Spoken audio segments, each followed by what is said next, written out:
வணக்கம். நாளுக்கு நாள் புதிய புதிய தகவல்கள் தான் வெளியாகி கொண்டிருக்கிறது. நெல்லை காங்கிரஸ் தலைவர் ஜெயக்குமார் அவர்களது மரண வழக்கில் கிட்டத்தட்ட ரிப்போர்ட் வந்தாதான் உண்மைகளை தெரிந்து கொள்ள முடியும் என்று காவல்துறை அதிகாரிகள் சமீபத்தில் வெளியிட்டுள்ளனர்.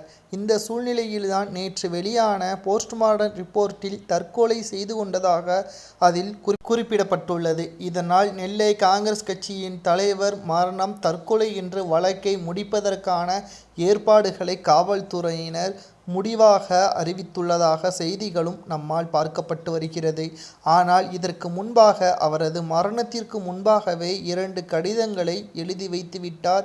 என்னுடைய மரணத்திற்கு இவர்களும் காரணமாக இருக்கலாம், இவர்கள் என்னை கொலை செய்வதற்கான திட்டம் தீட்டுவதாக கூறிய கடிதங்களை பற்றியான எந்த ஒரு நடவடிக்கைகளையும் காவல்துறையினர் அடுத்த கட்டத்திற்கு கொண்டு செல்லவில்லை என்பது மிகப்பெரிய ஒரு கேள்வியை எழுப்பியுள்ளது.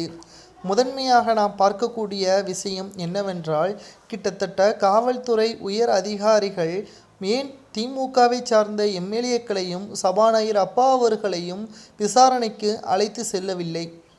மேலும் அவர்களிடம் ஆட்சி அதிகாரங்கள் இருக்கிறது என்பதற்காக அவர்களிடம் விசாரணை நடத்தவில்லையா?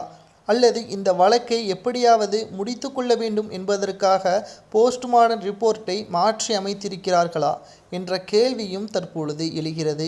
இதை பற்றி தான் தமிழக பாஜக தலைவர் அண்ணாமலை அவர்கள் கூறுவது, நிச்சயமாக ஜெயக்குமார் அவர்களது வழக்கில் மர்மம் இருக்கிறது.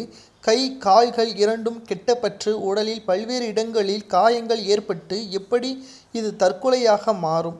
மாறாக பாதி எரிந்த நிலையில் ஏன் இவர் தற்கொலை செய்து கொள்ள வேண்டும் என்ற பல்வேறு கேள்விகள் எழுப்பப்படுகிறது.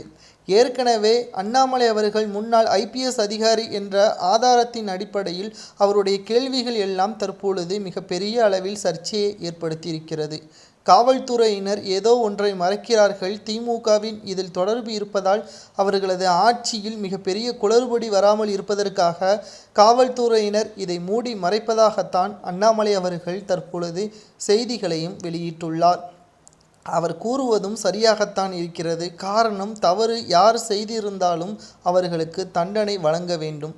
இந்த கொலை சம்பவம் மிகப்பெரிய அளவில் சர்ச்சையை ஏற்படுத்தியுள்ளது. இதனால் காவல்துறையினர் மருத்துவ பரிசோதனை செய்த ஆதாரத்தை பயன்படுத்தி கொண்டு வழக்கை முடிப்பார்களா, அல்லது இந்த விசாரணையை மீண்டும் மேல்முறையீடு செய்ய வகையில் CBI துறையினருக்கு ஒப்படைப்பார்களா என்பதை நாம் பொறுத்திருந்து பார்க்கலாம்.